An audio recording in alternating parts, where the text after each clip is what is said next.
नमस्कार। आज के सेशन में आपका स्वागत है। वो तो एक्सप्रेशन ना हो पाने का संकेत ज्यादा है।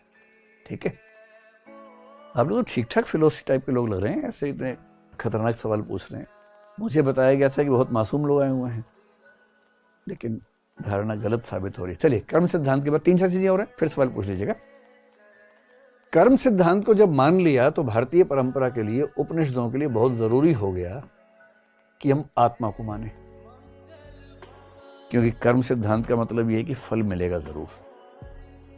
अब सवाल है कि फल दें किसको। मान लीजिए कि एक आदमी एक्स ने वाई को जोर से थप्पड़ मारा और जब तक इसको हिसाब मिलता इसकी मृत्यु हो गई, बिना हिसाब मिले मर गया। अब अगर बिना हिसाब के कोई मर जाएगा तो हिसाब तो करना है ना भाई। कर्म सिद्धांत का मतलब है कि हिसाब होके रहेगा, सीधी सी बात है। और कई लोग ऐसे हैं जो पहले मर जाते हैं, खूब पाप किए, मौज कर रहे हैं जिंदगी में, और जब तक दंड मिलता जेल जाते उससे पहले मर गए, और मरे भी शान से एकदम। अब बाकी लोगों को शक होने लगता है कि अगर ऐसा है तो हम भी ऐसा कर लेते हैं फिर तो ये जरूरी है कि हिसाब इसका भी हो। तो हिसाब हो, इसके लिए एक धारणा पे सहमति बनी भारतीय दर्शन में। 9 में से 7 दर्शन आत्मा को मानते हैं, 2 नहीं मानते हैं। वो 2 कौन है? एक तो हमेशा चार्वाक, ध्यान रखिए, वो हमेशा असहमत रहता है। और दूसरा दर्शन है बौद्ध। बुद्ध ने आत्मा को नहीं माना। बुद्ध ने पुनर्जन्म को माना है, मोक्ष को माना है, आत्मा को नहीं माना है। ये बहुत ही अलग किस्म की धारणा है, बौद्ध दर्शन में मिलती है। तो आत्मा को लेकर भी धारणाएं सबकी अलग अलग, लेकिन मोटी मोटी धारणा समान है कि इस शरीर, भौतिक शरीर के अंदर एक ऐसी चीज है जो चेतन है, जो आत्मा है। चारवाकों ने उसके बिना ही काम चला लिया। कैसे चलाए, चारवाक पढ़ते हुए समझेंगे। बहुत ही मजेदार बात उन्होंने बताई। बुद्ध ने कहा कि आत्मा नाम की वस्तु नहीं है, चेतना अपने आप एक प्रवाह में रहती है, स्ट्रीम ऑफ कॉन्शियसनेस है, उससे ही काम चल जाता है। बहुत इंटरेस्टिंग बात है कि न्याय, वैशेषिक और मीमांसा मानते हैं कि आत्मा मूल रूप से कॉन्शियस नहीं है, वो कॉन्शियस हो जाती है एक समय के बाद। तो आत्मा की धारणा को लेकर मतैक्य नहीं है, सहमति नहीं है, उससे बहुत अंतर है सब लोगों में। लेकिन एक मोटी मोटी बात भारतीय दर्शन मानी जाती है कि आत्मा है, और ये आत्मा अमर है, ये आत्मा नित्य है, मरती नहीं है। और इस आत्मा की धारणा सबसे स्पष्ट रूप में जिस पुस्तक में आती है वो कौन सी है? गीता है। पिछली बार भी जिक्र किया था, नैनम छिन्दन्ति शस्त्राणि नैनम दहति पावकः न चैनम क्लेदयन्ति आपो न शोषयति मारुतः। आत्मा नित्य है, अजर अमर है, इटर्नल है, परमानेंट है। न उसे शस्त्र काट सकते हैं, न उसे पानी गला सकता है, न उसे हवा सुखा सकती है। सबसे स्पष्ट शब्दों में आत्मा का जिक्र वहां आया है। तो आत्मा को लेकर एक विश्वास भारतीय परंपरा में सामान्य रूप से दिखता है। जब जब आत्मा की बात करेंगे आप उस बात को ध्यान रखिएगा कि आत्मा है। अगर मैं भारत के बाहर बात करूं तो दुनिया के जितने धर्म हैं वो सारे धर्म किसी न किसी रूप में आत्मा को मानते हैं। जैसे इस्लाम में रूह कह देते हैं, यहूदी भी आत्मा को मानते हैं, क्रिश्चियंस भी आत्मा को मानते हैं, वो सॉल कह देते हैं। लेकिन धारणाओं में थोड़ा बहुत अंतर रहता है, और भारत में आत्मा का विचार थोड़ा सा अलग किस्म का माना जाता है। भारत में आत्मा अमर होना नित्य है। सेमिटिक धर्मों में, सेमिटिक यानी यहूदी, ईसाईयत, इस्लाम, इनमें आत्मा नित्य नहीं है। नित्य नहीं है का मतलब क्या हुआ? एक कंसेप्ट समझते हैं। इन 3 धर्मों को ईश्वरवादी धर्म कहते हैं, थीस्टिक रिलीजन्स कहते हैं। ईश्वरवाद का मतलब ये नहीं होता कि मैं ईश्वर को मानता हूं, एक टेक्निकल वर्ड है। ईश्वरवाद का मतलब है जिस धर्म में या जिस दर्शन में ईश्वर एब्सोल्युटली पावरफुल है, सारी पावर्स उसके पास है। ईश्वर इन 3 धर्मों में इतना पावरफुल है कि वो आत्मा को भी नष्ट कर सकता है। जो लोग गंदा काम करते हैं उनको क्या मिलता है? नरक मिलता है, दोजख मिलता है, हेल मिलता है।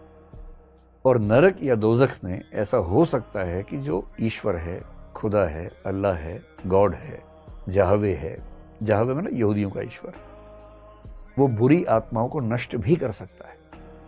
पर भारतीय परंपरा में आत्मा नित्य है, अमर है, जिसका मतलब है कि आत्मा को नष्ट किया ही नहीं जा सकता है। तो आत्मा यहां भी है, वहां भी है, अमर यहां भी है, पर वहां अमरत्व नहीं है, वहां जो स्वर्ग में है, जन्नत में है, वो अमर है, लेकिन जो जहन्नुम में है, दोजख में है, नरक में है, उनको नष्ट किया जा सकता है, ऐसी धारणा उन धर्मों में आती है। अब आत्मा के बाद एक तीसरा कंसेप्ट आया, पुनर्जन्म, और ये भारत के दर्शन में लगभग सब लोग मानते हैं, सब मानते हैं, एक को छोड़ के। वो एक कौन होगा? चार्वाक। All except Charvaka. चार्वाक कहता है कि इस दुनिया के परे कुछ है ही नहीं, सब बेकार की बातें हैं, ना आत्मा है, ना ईश्वर है, ना पुनर्जन्म होता है, ना कर्म सिद्धांत काम करता, सब बेकार की बातें हैं, मौज करो, मस्त रहो, पीतवा पीतवा पुनः पीतवा यावत पतति भूतले, पियो पियो और पियो, तब तक पियो जब तक कि जमीन पर गिर ना जाओ। ये उसका सबसे मूल वाक्य है, पीतवा पीतवा पुनः पीतवा यावत पतति भूतले।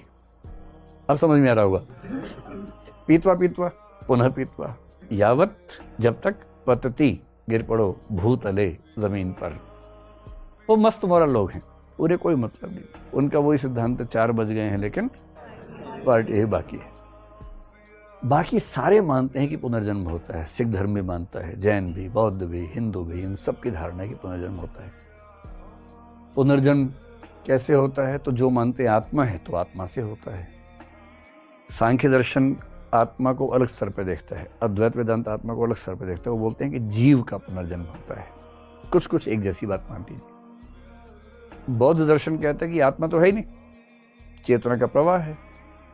तो वो एग्जाम्पल देता है, जैसे एक दिया जल रहा हो, उससे दूसरा दिया जला दें, तो ये आग वहां थोड़ा ना चली गई है, आग एक प्रोसेस है, वो प्रोसेस आगे वहां शिफ्ट हो गया बस। तो चेतना का एक प्रवाह है जो एक शरीर में चल रहा था, अब वो दूसरे शरीर से कनेक्ट हो गया। इससे हम पुनर्जन्म की व्याख्या करेंगे, उनका तरीका ये है व्याख्या करने का। लेकिन ये सब मानते हैं पुनर्जन्म होता है, और पुनर्जन्म के आधार पर ही स्पष्ट करते हैं। अगर आप गरीब घर में हुए तो कर्म ऐसे रहे होंगे, कर्म सिद्धांत से लिंक है इसका, आत्मा से लिंक है। अमीर घर में हुए तो कर्म ऐसे रहे होंगे। यहां तक कि जाति व्यवस्था, लिंग व्यवस्था को भी इससे जस्टिफाई किया जाता है।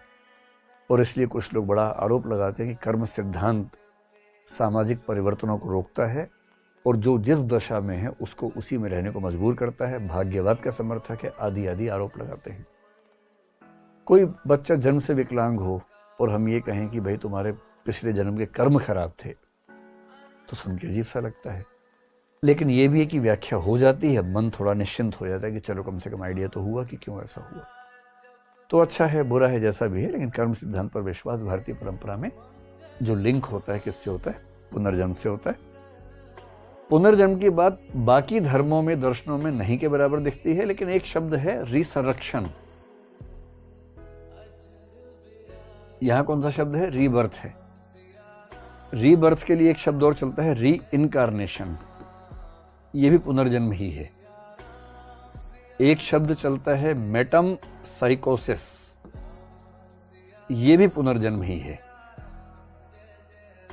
लेकिन रिसरेक्शन थोड़ा सा अलग हो जाता है। आपको आश्चर्य होगा कि पश्चिम में एक दार्शनिक हुआ जिसको आपने मैथ्स में पढ़ा होगा, पाइथागोरस। पाइथागोरस पुनर्जन्म का समर्थक था, बहुत बड़ा दावा करता था कि पुनर्जन्म होता है। प्लेटो और सोक्रेटिस ने, सुकरात ने पुनर्जन्म के समर्थन में कुछ कुछ एग्जाम्पल्स कोट किए हैं, कुछ कुछ बातें कही हैं। पाइथागोरस तो बड़ा समर्थक था। क्रिश्चियनिटी समर्थन नहीं करती है, और ये सब लोग क्रिश्चियनिटी से पहले के हैं, ये ईसा पूर्व के हैं ना, तो क्रिश्चियनिटी तो ईसा के बाद हुई। ईसा पश्चात में एक व्यक्ति हुआ ब्रूनो नाम का, जी ब्रूनो, इटली में था। ये साइंटिस्ट भी था, मैथमेटिशियन भी था, फिलोसोफर भी था, और उसने खूब मिस्टिकल एक्सपीरियंस लिए। प्रोटेस्टेंट जब धर्म शुरू हुआ उसमें कैल्विनिज्म था, ये कैल्विनिज्म को मानता था, और उसने दावा कर दिया कि भाई पहली बात तो ये कि ये जो पृथ्वी है, संसार है, ये ईश्वर ही है। क्रिश्चियनिटी इस बात को नहीं स्वीकार करती। फिर इसने कहा कि रीबर्थ भी होता है, क्रिश्चियनिटी इसको भी स्वीकार नहीं करती है। फिर इसने कहा कि ये जो पृथ्वी है, अकेली पृथ्वी नहीं है, सूर्य अकेला नहीं है, ऐसे बहुत सारे और भी तारे हैं, और हर तारा एक सूर्य है। इससे भी क्रिश्चियनिटी को दिक्कत थी। और इन सब बातों को सुन के इसको 7 साल जेल में डाला गया। जेल से निकला, फिर पूछा अब दिमाग ठीक हुआ कि नहीं हुआ। इसने कहा विचार मेरे तब भी सही थे, आज भी सही हैं, आपके गलत हैं। और तब 1600 ईस्वी में इसको रोम में चौराहे पे खड़ा करके जिंदा जला दिया गया। तो फ्रीडम ऑफ स्पीच जिसको बोलते हैं, फ्री स्पीच के लिए जो लोग शहीद हुए, सुकरात हुए जैसे ये हुए, इनका बड़ा सम्मान है उस परंपरा में। पर इनका दावा है कि पुनर्जन्म होता है, रीबर्थ होता है। आजकल साइंस में कुछ लोग दावा करने लगे हैं कि रीबर्थ होता है। अगर आप साइंस में देखना चाहें तो साइकोलॉजी, साइकेट्री में एक ब्रांच है पैरासाइकोलॉजी, कभी इस पर विस्तार में समझेंगे। एक नाम कभी देखिएगा, प्रोफेसर इयान स्टीवेंसन नाम के आदमी हुए, वर्जीनिया विश्वविद्यालय में 40 साल तक रिसर्च करते रहे, 12 किताबें लिखी, जिनमें से एक किताब का नाम क्या है, 20 केसेस सजेस्टिव ऑफ री इनकारनेशन। हजारों केसेस, जो बच्चे दावा नहीं करते कि मुझे पिछले जन्म का याद आ गया, ऐसे हजारों केसेस को स्टडी किया, हर तरीके से खारिज करने का प्रयास किया, और अंत में 20 केसेस के बारे में लिखा कि भाई इन 20 मामलों में सारी तहकीकात के बाद भी मैं साबित नहीं कर पा रहा कि कुछ और है, मुझे लगता है कि पुनर्जन्म का संकेत है ये। 20 केसेस सजेस्टिव ऑफ री इनकारनेशन, जिससे सजेशन मिलता है कि री इनकारनेशन होता होगा, पुनर्जन्म होता होगा। बाद में इनको और मजा आने लगा, फिर एक और किताब लिखी। अब इन्होंने एक स्टडी की कि जो बच्चे विकलांग पैदा होते हैं या शरीर पे जो निशान होते हैं अलग अलग,